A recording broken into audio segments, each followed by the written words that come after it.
আসসালামু আলাইকুম। সম্মানিত দর্শক, আশা করি আপনারা সবাই ভালো আছেন। আজকে আমি আপনাদের সাথে এমন একটি বিষয় নিয়ে কথা বলবো, যা গত কয়েকদিন ধরে আন্তর্জাতিক গণমাধ্যম, বিশেষ করে ভারতীয় গণমাধ্যমে এক কথায় তোলপাড় সৃষ্টি করে রেখেছে। খবরটি শোনার পর একজন বাংলাদেশী হিসাবে আমাদের সবার মনেই এক ধরনের অস্বস্তি বা বিব্রতকর অনুভূতি তৈরি হওয়াটাই স্বাভাবিক। দেখুন, বিষয়টি আমাদের জাতীয় নিরাপত্তা ভাবমূর্তি এবং প্রতিবেশী দেশের সাথে আমাদের বর্তমান সম্পর্কের সমীকরণের সাথে ওতপ্রোতভাবে জড়িয়ে আছে। আপনারা হয়তো অনেকেই খবরে দেখেছেন বা শুনেছেন যে ভারতের আসাম রাজ্যে পুলিশ সম্প্রতি ১১ জন ব্যক্তিকে গ্রেফতার করেছে। প্রাথমিক দৃষ্টিতে মনে হতে পারে এটি ভারতের অভ্যন্তরীণ আইনশৃঙ্খলার বিষয়। তারা তাদের দেশের অপরাধীদের ধরেছে। এতে আমাদের আসলে কি যায় আসে? কিন্তু সমস্যাটা ঠিক এখানেই। আসাম পুলিশ এবং ভারতীয় গোয়েন্দা সংস্থাগুলো দাবি করছে এই যে ১১ জনকে তারা গ্রেফতার করেছে, তাদের সাথে নাকি বাংলাদেশের জঙ্গি সংগঠনগুলোর সরাসরি যোগাযোগ রয়েছে। কেবল যোগাযোগই নয়, অভিযোগটা আরো গুরুতর। বলা হচ্ছে এরা নাকি বাংলাদেশের নিষিদ্ধ ঘোষিত জঙ্গি সংগঠনগুলোর হয়ে কাজ করছিল এবং তাদের মূল লক্ষ্য ছিল ভারতের আসাম ও ত্রিপুরা অঞ্চলে বড় ধরনের নাশকতা এবং সাম্প্রদায়িক অস্থিরতা তৈরি করা। এখন প্রশ্ন হলো, হঠাৎ করে আসাম পুলিশ কেন বাংলাদেশের দিকে আঙুল তুলছে? এর পেছনে কি শুধুই গোয়েন্দা তথ্য কাজ করছে, নাকি এর সাথে বর্তমান ভূ রাজনীতির কোনো গভীর সংযোগ আছে? আসুন পুরো ঘটনাটা একটু ভেঙে ভেঙে বিশ্লেষণ করি।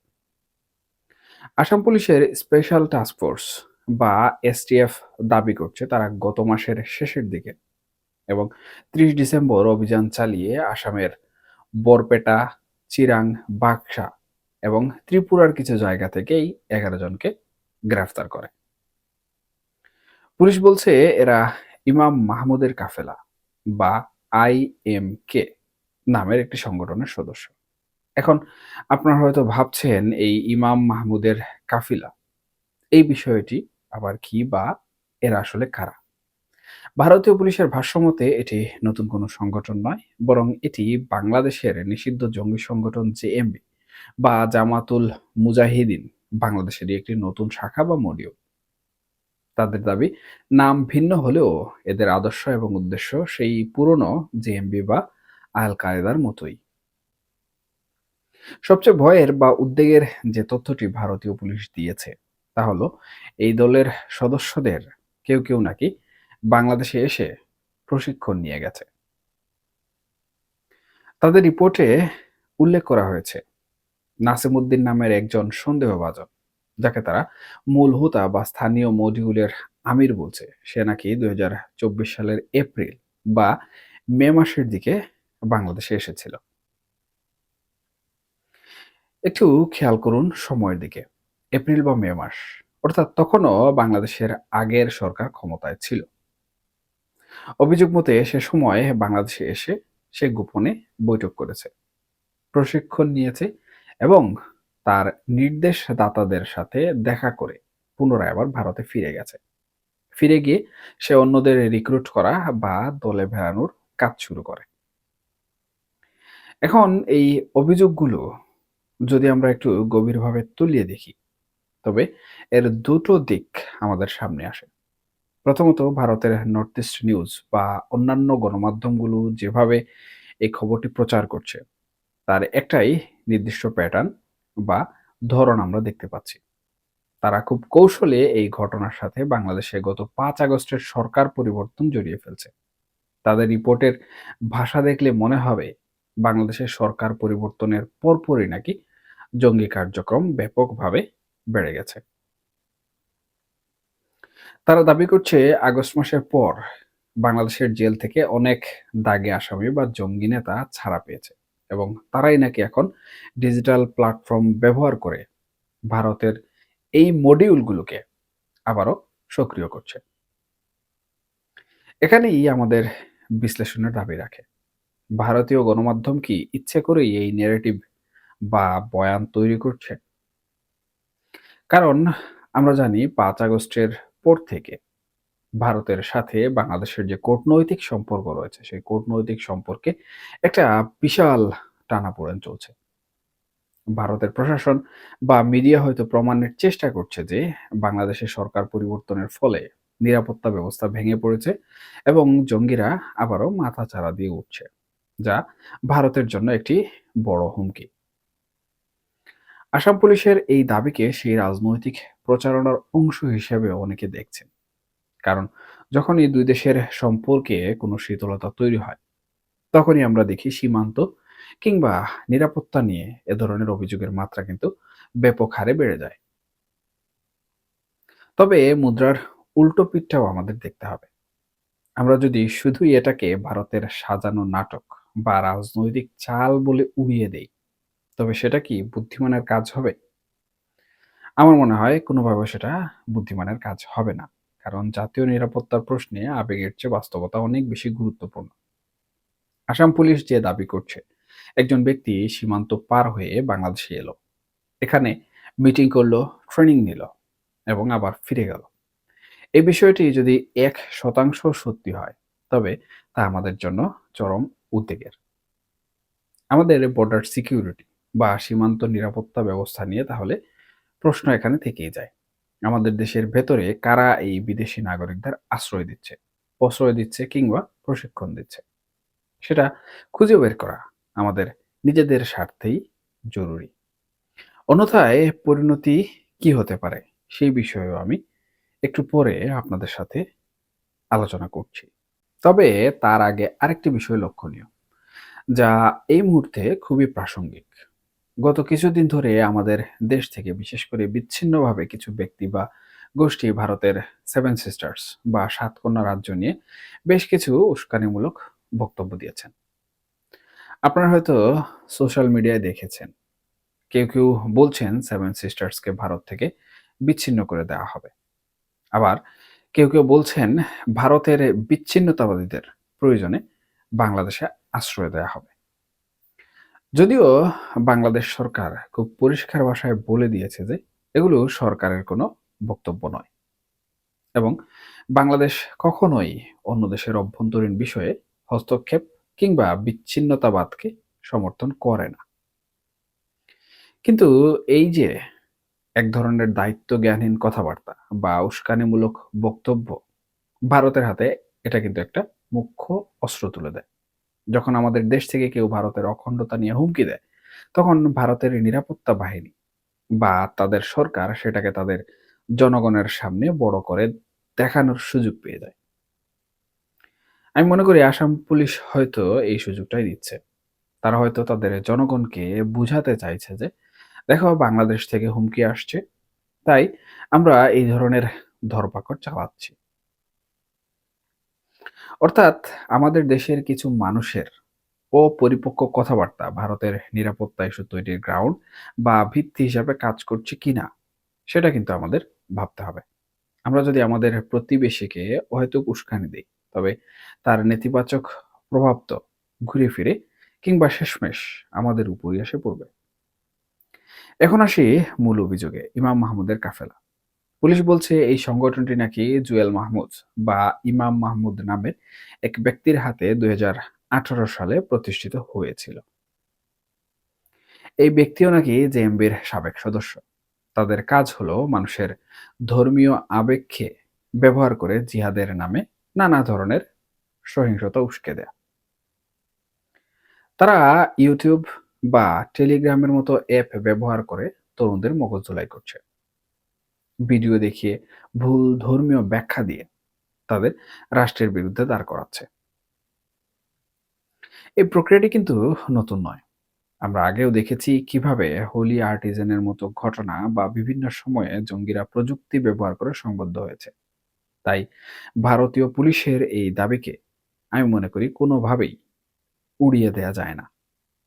তদন্তকারীরা আরও বলছেন এই গ্রেফতারকৃতরা নাকি তহবিল সংগ্রহ বা ফান্ড রাইজিং করছিল। তারা আসাম এবং ত্রিপুরার বিভিন্ন জায়গায় মিটিং করেছে। এবং সেখানে সাম্প্রদায়িক দাঙ্গা বা অস্থিরতা তৈরির পরিকল্পনা করেছে। চিন্তা করুন যদি সত্যিই তাদের পরিকল্পনা সফল হতো এবং আসাম বা ত্রিপুরায় কোনো বড় ধরনের সহিংসতা করত, আর তার দায় যদি বাংলাদেশের উপর আসতো, তাহলে আমাদের আন্তর্জাতিক ভাবমূর্তি আসলে কোথায় গিয়ে দাঁড়াতো? এমনিতেই বর্তমান পরিস্থিতিতে আমাদের অর্থনীতি এবং কূটনীতি বেশ চ্যালেঞ্জের মধ্য দিয়ে যাচ্ছে। তার উপর যদি জঙ্গি রপ্তানিকারক দেশ হিসাবে আমাদের গায়ে তকমা লেগে যায়, তবে তা হবে আমাদের জন্য এক বড় বিপর্যয়। এবার আসি এই সমস্ত ঘটনার যে উপসংহার রয়েছে সেই উপসংহারে। আমি আগেই বলেছি বাংলাদেশ এবং ভারতের মধ্যকার সম্পর্কের টানাপোড়েন বেশ উত্তেজনাকর অবস্থায় রয়েছে। আমরা এটাও জানি ভারত এবং পাকিস্তানের মধ্যকার সম্পর্ক কিরকম। পাকিস্তানকে জঙ্গিবাদ বা টেরোরিস্ট কান্ট্রি হিসাবে কেউ যদি বিশ্ব মিডিয়া কিংবা ওয়েস্টার্ন দেশগুলোতে পরিচিত করে থাকে, তাহলে সেটা হচ্ছে একমাত্র ভারত। বিভিন্ন সময়ে বিভিন্ন ঘটনার আলোকে পাকিস্তানকে তারা কিন্তু জঙ্গিবাদ দেশ হিসাবে প্রচার করতে সক্ষম হয়েছে। এখন বাংলাদেশের সাথে যে পরিস্থিতিগুলো ভারতের চলমান রয়েছে, তাতে ভারত যেভাবে একের পর এক মিডিয়া কাভারেজ দিচ্ছে জঙ্গিবাদ বিষয়ে এবং বাংলাদেশকে দোষী করছে কিংবা বাংলাদেশকে সরাসরি ওতপ্রোতভাবে জড়িত করছে, তাতে হয়তোবা পাকিস্তানকে যেভাবে ব্লেম গেমের মাধ্যমে আন্তর্জাতিক মহলে জঙ্গিবাদ রাষ্ট্র হিসাবে পরিচিত করিয়ে দিয়েছে, একই পথে কিন্তু বর্তমান সময়ে ভারতীয় মিডিয়া কাজ করছে। এখন এখানে এজেন্ডা আসলে কি? এজেন্ডা একটাই, বাংলাদেশকে জঙ্গিবাদ হিসাবে বিশ্বমঞ্চে তুলে ধরা। এবং বিশ্বমঞ্চে যদি বাংলাদেশকে জঙ্গিবাদ রাষ্ট্র হিসাবে তুলে ধরা যায়, তাহলে ভারতের এখানে লাভ কি? দেখুন, ভারত তাদের নিরাপত্তা বিষয়ে সবথেকে বেশি চিন্তিত। তারা কোনোভাবেই কিন্তু চায় না তাদের যে সেভেন সিস্টার্স রয়েছে কিংবা তাদের যে ভূখণ্ড রয়েছে, সেই ভূখণ্ড কিংবা তাদের সীমান্ত অনিরাপদ হয়ে যাক অথবা তাদের সেভেন সিস্টার্স ভেঙে যাক। বাংলাদেশ থেকে যেহেতু সেভেন সিস্টার্স নিয়ে ব্যাপক পরিমাণে থ্রেট যাচ্ছে এবং বাংলাদেশের সাথে বর্তমানে পাকিস্তানেরও ব্যাপক সখ্যতা তৈরি হয়েছে, এটি থেকে কিন্তু তারা খুব সহজভাবেই বুঝতে পারছে যে বাংলাদেশের বিরুদ্ধে তারা যদি কোনো কঠোর অ্যাকশনে না যায়, তাহলে এই থ্রেড আরো বাড়বে। মূলত এই থ্রেড যেন না বাড়ে, সেটার জন্য কিন্তু ভারত উঠে পড়ে লেগেছে। এখন কূটনৈতিকভাবে কিন্তু এই বিষয়গুলো সমাধান করা যায়। কিন্তু বাংলাদেশে বর্তমানে যে সরকার চলছে, সেই সরকার কোনো নির্বাচিত সরকার নয়। এই সরকারের ভিত্তিটাও কিন্তু অত্যন্ত দুর্বল। সুতরাং এই সরকারের সাথে বা এই সরকারের আশেপাশে ডানে বামে পিছনে যারা আছেন, তাদের সাথে ভারত কোনো ধরনের নেগোসিয়েশনে যেতে চাচ্ছে না। যার কারণে তারা নির্বাচন পর্যন্ত অপেক্ষা করছে। এখন নির্বাচনের পরবর্তীতে আসলে কি হবে সেটা এই মুহূর্তে বলা যাচ্ছে না।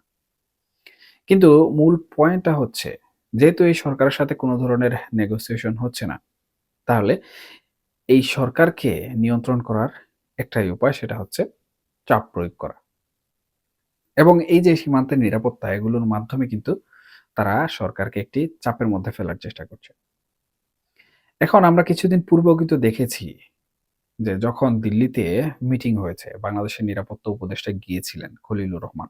উনাকে কিন্তু স্পষ্ট করে বলে দেওয়া হয়েছে যে বাংলাদেশের জঙ্গি ট্রেনিং সেন্টার রয়েছে।